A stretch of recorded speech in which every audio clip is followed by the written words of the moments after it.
Hello everyone, welcome back to our channel. आज हम अपने प्रिंसिपल्स ऑफ मैनेजमेंट का second topic that is scientific principle of management के बारे में स्टडी करेंगे। Scientific principles of management is given by F.W. Taylor. Frederick Winslow Taylor के द्वारा दिए गए थे। फ्रेडरिक विंस्लो टेलर का जन्म 1856 में यूएसए में हुआ था। फ्रेडरिक विंस्लो टेलर एक मैकेनिकल इंजीनियर के रूप में मिडवेल स्टील कंपनी में उन्होंने काम किया था। इनको फादर ऑफ साइंटिफिक मैनेजमेंट जाना जाता है। अगर फादर ऑफ मैनेजमेंट पूछे या फादर प्रिंसिपल ऑफ मैनेजमेंट पूछे तो आप हेनरी फ्लोर बताएंगे, जिन्होंने 14 प्रिंसिपल्स ऑफ मैनेजमेंट दी हैं। लेकिन अगर साइंटिफिक मैनेजमेंट के फादर पूछे जाते हैं तो आप बोलेंगे F.W. टेलर। F.W. टेलर ने पीस रेट सिस्टम भी दिया है। ठीक है, अब F.W. टेलर के द्वारा 4 साइंटिफिक प्रिंसिपल्स ऑफ मैनेजमेंट दिए गए हैं, जिसके बारे में हम 1 बाय 1 स्टडी करेंगे। देखिए, पहला प्रिंसिपल है science not rule of thumb, second harmony not discord, third cooperation not individualism, fourth development of each and every person to his or her greatest efficiency and prosperity. देखिए, first में क्या कहता है, science not rule of thumb.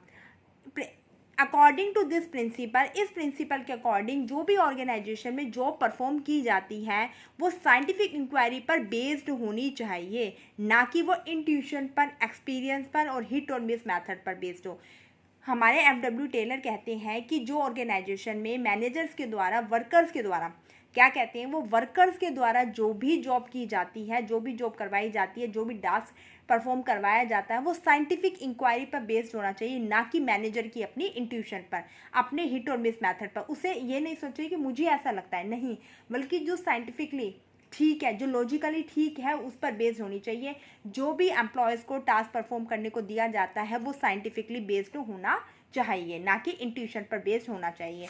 ठीक है, उसके बाद वो कहते हैं कि there must be thinking before doing, कुछ भी करने से पहले सोचना जरूरी है, साइंटिफिकली सोचना जरूरी है। जब भी मैनेजर एम्प्लॉयज़ को कुछ भी ऑर्गेनाइजेशन में काम देता है तो उससे पहले उसे साइंटिफिकली ढंग से सोचना चाहिए कि वो सही काम दे रहे हैं या नहीं दे रहे, उनको और जो काम दे रहे हैं उसके अकॉर्डिंग उन्होंने उसको रिसोर्सेज अवेलेबल कराए हैं या नहीं कराए।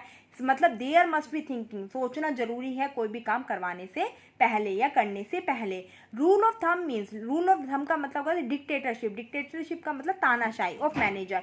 Where scientific decisions are based on cause and effect relationship. Rule of thumb में क्या होता है, मैनेजर की तानाशाही चलती है, मैनेजर जो चाहे वो करवा सकता है। But F.W. टेलर कहते हैं कि जो भी ऑर्गेनाइजेशन में जॉब परफॉर्म होगी वो साइंटिफिकली होगी, साइंटिफिकली इंक्वायरी पर बेस्ड होगी, ना कि रूल ऑफ थंब पर, ना कि वो मैनेजर की तानाशाही पर बेस्ड नहीं होगी कि मैनेजर का जो मन करे वो उससे एम्प्लॉय से करवाए, नहीं, बल्कि जो साइंटिफिकली ठीक है, जो हित में है, दोनों के हित में, जो कोज एंड इफेक्ट रिलेशनशिप पर बेस्ड है, उसके अकॉर्डिंग ही एक जॉब परफॉर्म होगी ऑर्गेनाइजेशन में, ना कि मैनेजर की डिक्टेटरशिप में। ठीक है, उसके बाद हमारा harmony not discord. In this principle Taylor insist that harmony not discord, इस प्रिंसिपल में टेलर इंसिस्ट करता है, जोर देता है that there is need for both the group, कि ज़रूरत है दोनों ग्रुप्स को टू चेंज देयर एटीट्यूड, कि अपने एटीट्यूड को चेंज करें। मैनेजर भी और एम्प्लॉयज़ भी दोनों ही अपने एटीट्यूड को चेंज करें, दोनों क्या लाएं, एक हित होकर काम करने की वो भावना लाएं अपने मन में, मैनेजर भी और वर्कर्स भी दोनों ही, कि हम लोगों को जो ऑर्गेनाइजेशन की गोल है उसको साथ में मिलकर पूरा करना है, ना कि मैनेजर सोचे कि मैं एम्प्लॉयज़ की टांग खींचूँ, एम्प्लॉयज़ सोचे कि हम मैनेजर की टांग खींचे। ऐसा नहीं होना चाहिए। दोनों को अपनी जो मेंटेलिटी है, अपना जो एटीट्यूड है, मैनेजर हो चाहे एम्प्लॉयज़ हो, दोनों के अपने एटीट्यूड को चेंज करना होगा एक दूसरे के प्रति और एक कॉपरेशन लाना होगा। ही इंसिस्ट ऑन मेंटल रिवोल्यूशन। वो F.W. टेलर ने मेंटल रिवोल्यूशन पर जोर दिया। मेंटल रिवोल्यूशन में क्या कहते हैं कि मैनेजर्स और वर्कर्स दोनों को ही अपनी जो मेंटेलिटी, सोच है, जो अपनी सोच है, जो अपना एटीट्यूड है ऑर्गेनाइजेशन के प्रति, वर्कर्स का मैनेजर के प्रति, मैनेजर्स का वर्कर के प्रति, एक दूसरे के प्रति जो सोच है, जो एटीट्यूड है, उसे चेंज करना होगा, एक कोऑपरेशन से काम करना होगा। वो जोर देते हैं कि अपनी मेंटेलिटी को चेंज करो। Harmony not discord, there should be paternalistic style of management. वो कहते हैं जैसे घर में एक बाप बेटे काम करते हैं, एक मतलब घर के परिवार की तरह काम करते हैं, इसी तरीके से एम्प्लॉयज़ और मैनेजर्स को साथ में मिलकर काम करना चाहिए। मैनेजर एम्प्लॉयज़ के बीच में जो रिलेशन होना चाहिए वो कैसा होना चाहिए, पैटर्नलिस्टिक होना चाहिए। जैसे घर में बाप बेटे रहते हैं ना, इस तरीके से होना चाहिए। दोनों को, मैनेजर और एम्प्लॉयज़ को, दोनों को ही एक दूसरे के प्रति एटीट्यूड को चेंज करना चाहिए। टेलर कहते हैं, टेलर ने सबसे ज़्यादा जोर दिया मेंटल रिवोल्यूशन को। जब दोनों का आपस में एक दूसरे के प्रति एटीट्यूड होगा, वो अच्छा होगा, तभी वो मिलकर काम कर पाएंगे और जो ऑर्गेनाइजेशन के गोल हैं वो हमारे पूरे हो पाएंगे। थर्ड क्या कहता है, कोऑपरेशन नॉट इंडिविजुअलिज्म। इसमें क्या कहता है, वही है, सेम है जो हमने सेकंड में पढ़ा है, जो second scientific principle of management पढ़ा है, वही इसी का एक्सटेंशन है हमारा third, cooperation not individualism. This principle is the extension of harmony not Discord. कई बार एग्जाम में पूछ लिया जाता है dash is the extension of harmony not Discord, तो आप क्या लिखेंगे, कॉपरेशन नॉट इंडिविजुअलिज्म। ठीक है, ये किसका एक्सटेंशन है, हमारे हार्मनी नॉट डिस्कॉर्ड का एक्सटेंशन है। इसमें क्या कहते हैं, इसमें हमारे जो FW टेलर हैं वो इंसिस्ट करते हैं, according to this principle there should be complete cooperation. क्या होना चाहिए, वर्कर्स और मैनेजर के बीच में कोऑपरेशन होना चाहिए, पूरा की पूरा अमंग वर्कर्स और मैनेजमेंट। मैनेजर और वर्कर के बीच में आपस में कोऑपरेशन होना चाहिए, ना कि कंपटीशन होना चाहिए। उनको एक दूसरे के प्रति अच्छे से बिहेव करना चाहिए, अच्छे से एटीट्यूड रखना चाहिए, मिलजुल कर काम करना चाहिए। दे बोथ हैव नीड, दोनों को ही ज़रूरत है to do their work on with complete cooperation, कि वो अपने काम को पूरी कोऑपरेशन के साथ पूरा करें, ना कि कंपटीशन के साथ, कि मतलब वो सोचे कि मैं उससे आगे निकल जाऊँ, मैं सोच नहीं। सबका गोल एक ही होता है, जो ऑर्गेनाइजेशन गोल होता है वो कॉमन होता है और सबको उसको पूरा करने के लिए मिलजुल कर एक साथ होकर काम करना है, कोऑपरेशन के साथ काम करना है, ना कि कंपटीशन के साथ काम करना है। फिर fourth one is development of each and every person to his or her greatest efficiency and prosperity. Taylor insists that managers should be taken while selecting employee. They must be given job according to their qualification and experience. Taylor इस बात पर जोर देता है कि जब भी manager employees को जॉब असाइन करते हैं, जब भी मैनेजर एम्प्लॉयज़ को टास्क देते हैं, टास्क परफॉर्म करवाते हैं, जॉब असाइन करते हैं, तो उनको इस चीज़ का ध्यान रखना चाहिए कि जो भी एम्प्लॉय को जॉब दी गई है वो अकॉर्डिंग टू देयर क्वालिफिकेशन, उसकी क्वालिफिकेशन एक्सपीरियंस पर बेस्ड होनी चाहिए। ऐसा नहीं होना चाहिए कि उसकी क्वालिफिकेशन तो 12th पास है और आपने उसको क्या दे दी, MBA का वो दे दिया, है ना, नहीं, उसकी क्वालिफिकेशन उसके एक्सपीरियंस पर बेस्ड होनी चाहिए उसकी जॉब। ये बात तो हमारे हेनरी फेयोल ने भी कहा था कि वर्क को डिवाइड करो, जो डिवाइड करो तो ये ध्यान रखो कि जो वर्क है वो उनकी कैपेबिलिटी, क्वालिफिकेशन पर बेस्ड होना चाहिए। इसी तरीके से हमारे टेलर कहते हैं कि जब भी काम को असाइन किया जाए मैनेजर के द्वारा वर्कर्स को, तो वो उनकी क्वालिफिकेशन और एक्सपीरियंस को ध्यान में रखकर उनको असाइन करना चाहिए, क्योंकि ऐसा करने से वो अपनी पूरी इफिशिएंसी के साथ काम करेंगे और जो ऑर्गेनाइजेशन का गोल है वो फुलफिल हो सकता है। Every employee and manager must do their work. Employee और मैनेजर, हर एम्प्लॉय और मैनेजर को अपने काम को पूरी इफिशिएंसी और प्रॉस्पेरिटी के साथ पूरा करना चाहिए, और वो ऐसा तब भी करेंगे जब उनकी क्वालिफिकेशन, एक्सपीरियंस के अकॉर्डिंग ही उनको जॉब असाइन की जाएगी। Okay, getting my point. तो ये थे 4 साइंटिफिक प्रिंसिपल्स ऑफ मैनेजमेंट जो कि हमारे FW टेलर ने दिए थे। पहला था science not rule of thumb, second harmony not Discord, third cooperation not individualism, and fourth development of each and every person to his or her greatest efficiency and prosperity। अब हम Taylor ने कुछ techniques भी बताई हैं। Taylor ने कहा है कि जब भी हम अपनी ऑर्गेनाइजेशन में एम्प्लॉय से काम कराते हैं तो कुछ टेक्निक्स को माइंड में रखना चाहिए। तो देखिए वो क्या क्या टेक्निक्स हैं। Different techniques of Taylor, Taylor की टेक्निक्स है। फर्स्ट है फंक्शनल फॉर्मेनशिप, सेकेंड है standardisation and simplification of work, third है वर्क स्टडी, फोर्थ है differential piece based system, fifth है मेंटल रिवोल्यूशन। पहला है फंक्शनल फॉर्मेनशिप। इसमें क्या कहता है, देखो मैं आपको सिंपल बता देती हूँ। टेलर कहते हैं कि जब भी काम कर, देखो एक अकेले ऑर्गेनाइजेशन मैनेजर सारा काम नहीं कर सकता।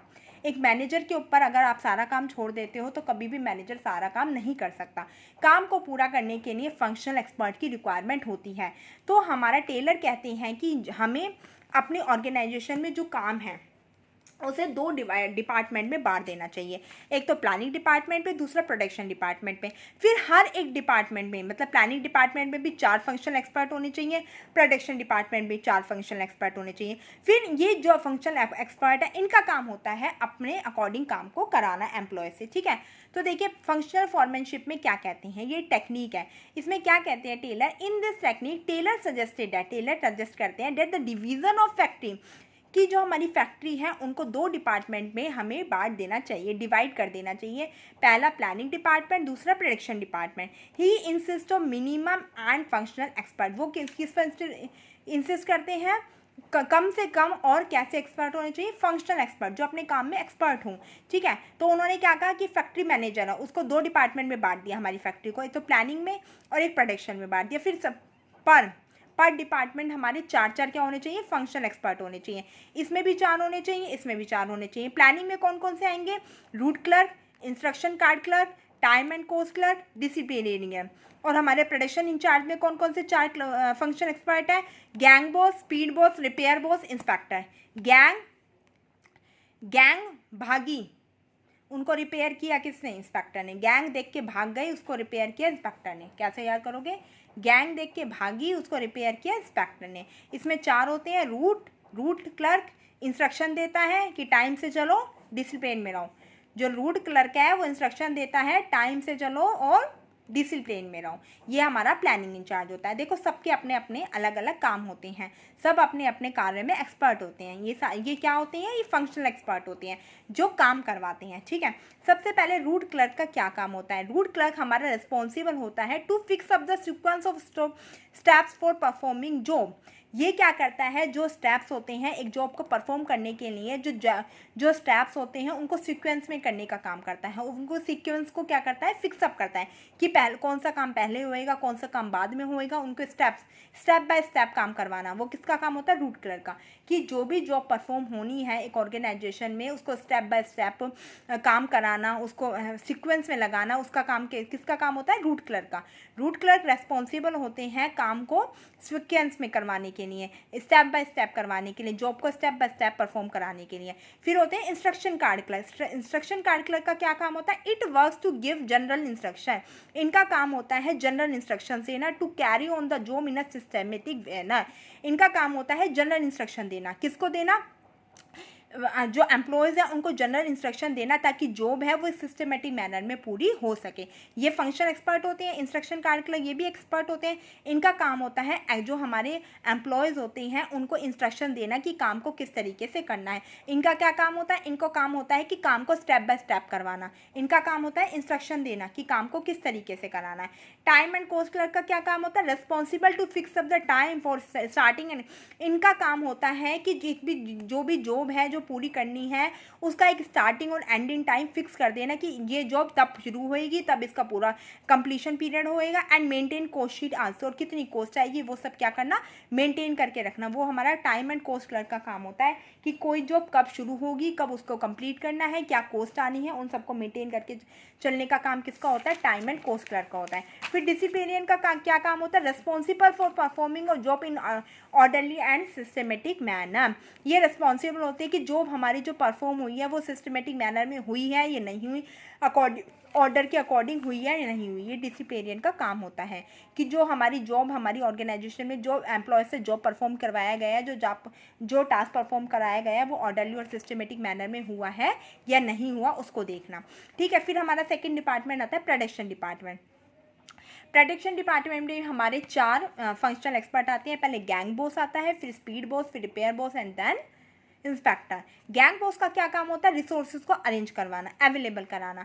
ही अरेंजेस ऑल द मशीन्स। इनका काम होता है सारी जो ऑर्गेनाइजेशन में काम करने के दौरान जो भी मशीन की ज़रूरत है उनको अरेंज कराना, टूल्स को अरेंज कराना, अदर रिसोर्सेज को अरेंज कराना, जो कि जॉब के परफॉर्मेंस के टाइम जिसकी रिक्वायरमेंट है उन सारी मशीन्स टूल्स को अवेलेबल कराने का काम किसका होता है, गैंग बॉस का।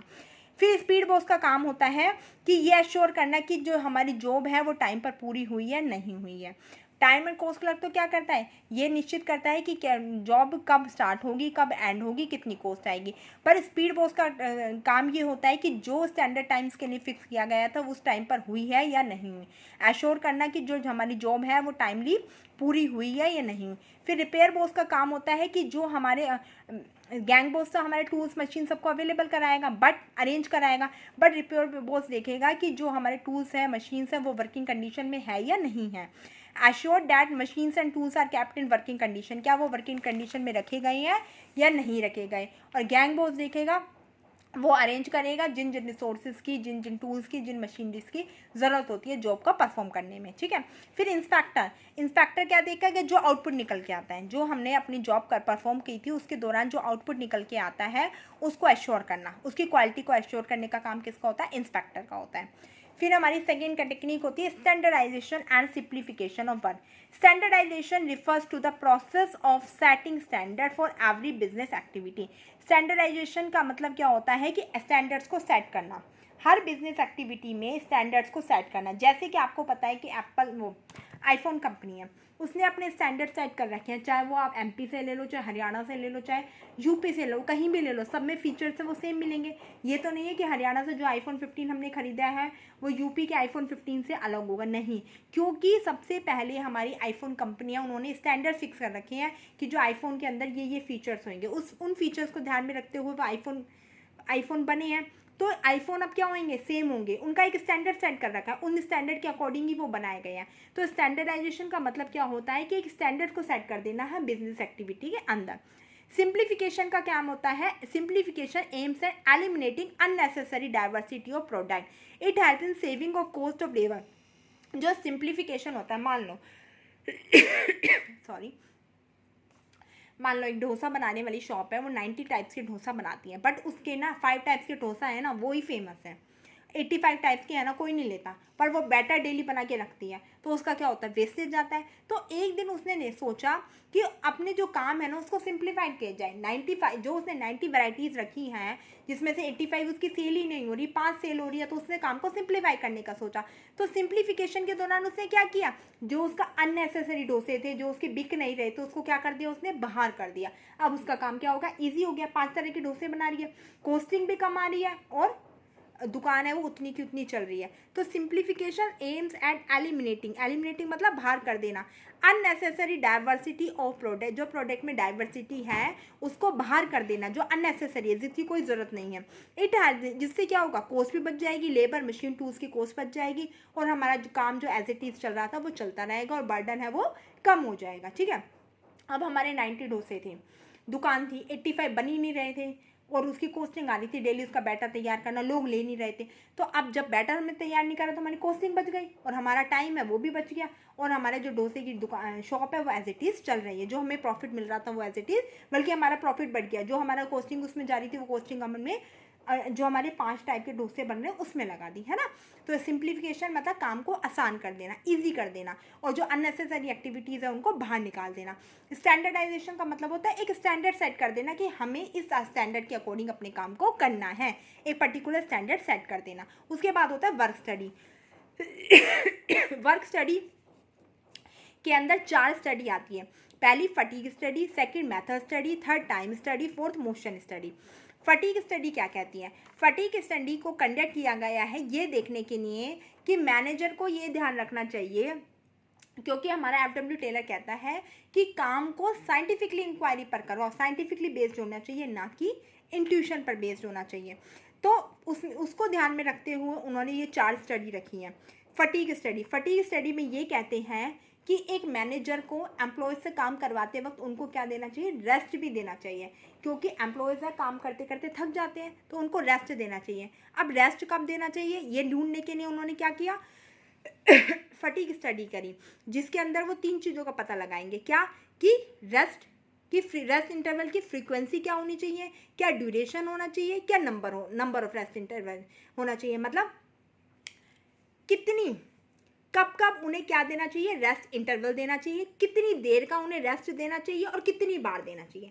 3 बातों पर उन्होंने विचार किया, कितनी देर का देना चाहिए, कितनी बार देना चाहिए कितनी देर का देना चाहिए, और नंबर कितनी एक दिन में कितने लोगों को रेस्ट मिलने चाहिए, है ना। तो फ्रीक्वेंसी के मतलब कितनी जल्दी जल्दी देते रहना चाहिए, कितनी देर के लिए देना चाहिए, और एक दिन में कितने नंबर ऑफ रेस्ट इंटरवल होना चाहिए, इस स्टडी के अंदर उन्होंने ये फाइंड आउट किया। फिर सेकंड हमारा होता है मेथड स्टडी। मेथड स्टडी में होता है the objective of method study is to find out करना। क्या फाइंड आउट करना, कि best way of doing the job, एक जॉब को परफॉर्म करने का जो बेस्ट वे है उसको फाइंड आउट करना। फटीग स्टडी के अंदर उन्होंने फाइंड आउट किया कि एम्प्लॉयज़ को जॉब के दौरान कितना रेस्ट देना है, कितनी जल्दी जल्दी रेस्ट देना है, और कितने ड्यूरेशन का रेस्ट देना है। और मेथड स्टडी में उन्होंने ये फाइंड आउट करा कि एक जॉब का परफॉर्म करने का सबसे बेस्ट तरीका कौन सा होता है, उस जॉब के उस तरीके को फाइंड आउट करना।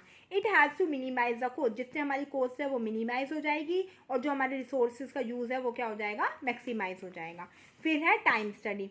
टाइम स्टडी क्या कहता है, it determines the standard time. ये क्या करता है, डिटरमाइन करता है स्टैंडर्ड टाइम को, taken to perform a well defined job. एक जॉब जो डिफाइन की गई है उसके लिए क्या स्टैंडर्ड टाइम होना चाहिए, मतलब कितनी देर में। देखो हम कहते हैं ना, हमें लगता है ये काम तो 1 घंटे में शायद हो जाना चाहिए, तो ऐसे किसी भी जॉब के लिए जो एक पर्टिकुलर जॉब हमें करवानी है उसके लिए एक स्टैंडर्ड टाइम फिक्स कर देना चाहिए कि एक पर्टिकुलर जॉब को करने में कितना टाइम लगेगा, उसे बोलते हैं स्टैंडर्ड टाइम, जो पहले से ही हम फिक्स कर देते हैं अपने अंदाजे पे साइंटिफिकली। जब हम पहले से ही फिक्स कर देते हैं तो उसे हम स्टैंडर्ड टाइम बोलते हैं। So that the job should be complete on time without wasting of time. Standard time fix करने के बाद जब हम एम्प्लॉय से कह देते हैं, मैनेजर साइंटिफिकली अपने साइंटिफिकली एक्सपीरियंस के बेस पर जब मैनेजर कहता है कि किसी भी काम को करने में इतना टाइम लगेगा, वो स्टैंडर्ड टाइम फिक्स कर देते हैं, तो ऐसा करने से एम्प्लॉयज़ काम को पूरा करेंगे टाइम पर, और जो हमारा टाइम की वेस्टेज है वो भी क्या होगी, कम हो जाएगी।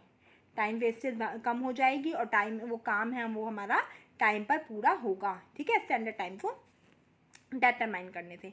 फिर मोशन स्टडी होती है। It refers to the study of movement like hitting, putting object etcetera. इसमें स्टडी की जाती है कि एक एम्प्लॉय जब काम करता है तो कितनी बार वो बैठता है, कितनी बार वो उठता है, कितनी बार वो सामान लेता है, कितनी बार चलता है, कितनी बार ऊपर देखता है। इन एम्प्लॉयज़ की मोशन की स्टडी को फाइंड आउट करने के लिए मोशन स्टडी की जाती है कि एक एम्प्लॉय जब भी एक कंपनी के अंदर एक पर्टिकुलर टास्क को परफॉर्म करता है, एक जॉब को परफॉर्म करता है, तो कितनी तरीके के वो मोशन करता है, कौन से मोशन नेसेसरी होते हैं, कौन से अननेसेसरी होते हैं। अननेसेसरी मोशंस को बाहर निकालना ताकि हमारा जो जॉब है वो टाइम पर पूरी हो जाए, तो इसलिए क्या की जाती है, मोशन स्टडी की जाती है। तो 4 तरह की स्टडी की जाती है। फटीग स्टडी में देखते हैं कि कितना रेस्ट देना चाहिए।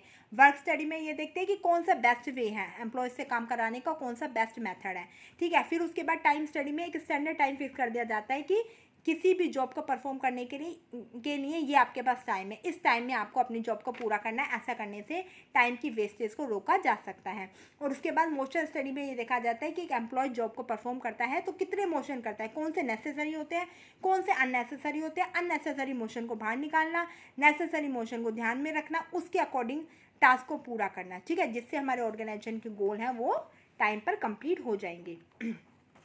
By using this study eliminating, ऐसी इस स्टडी को करने से जो अननेसेसरी मूवमेंट होते हैं उनको एलिमिनेट किया जाता है, so that it take less time, जिससे ये टाइम है वो कम लेंगे और हमारी जॉब है वो टाइम पर पूरी हो जाएगी।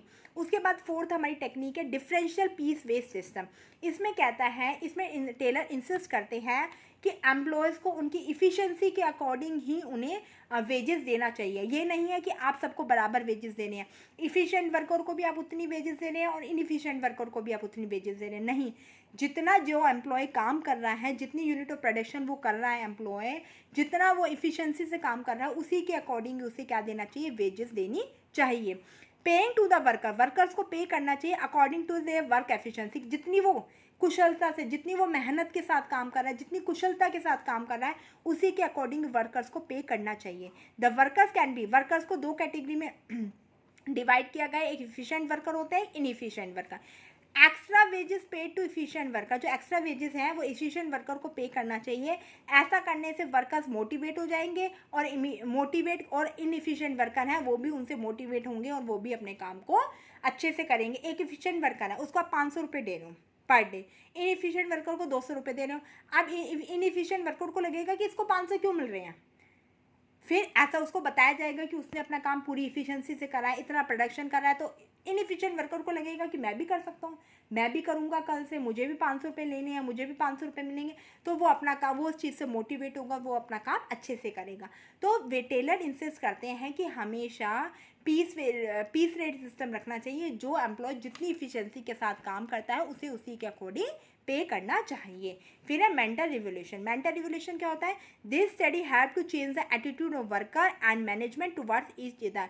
ये स्टडी है, ये हेल्प करती है एटीट्यूड, वर्कर्स और मैनेजर दोनों का एक दूसरे के प्रति एटीट्यूड को चेंज करने में हेल्प करती है, कि वर्कर्स और मैनेजमेंट दोनों को एक दूसरे के प्रति जो बिहेवियर है, जो एटीट्यूड है, उसको चेंज करना चाहिए। आपस में कोऑपरेशन से काम करना चाहिए, एक दूसरे के प्रति जो बिहेवियर है वो अच्छा रखना चाहिए, एटीट्यूड है वो अच्छा रखना चाहिए, कोऑपरेशन रखना चाहिए। कोऑपरेशन से काम करेंगे तो जो ऑर्गेनाइजेशन के गोल हैं वो ईजिली पूरे हो जाएंगे, जो जॉब है वो ईजिली पूरी हो जाएंगे। तो हमेशा हमारे जो टेलर जी हैं वो इंसिस्ट करते हैं, वो जोर देते हैं कि मैनेजर और वर्कर दोनों को अपनी मेंटलिटी को, एटीट्यूड को एक दूसरे के प्रति चेंज करके रखना चाहिए। हमेशा कोऑपरेशन की भावना से चलना चाहिए, ना कि कंपटीशन की भावना से।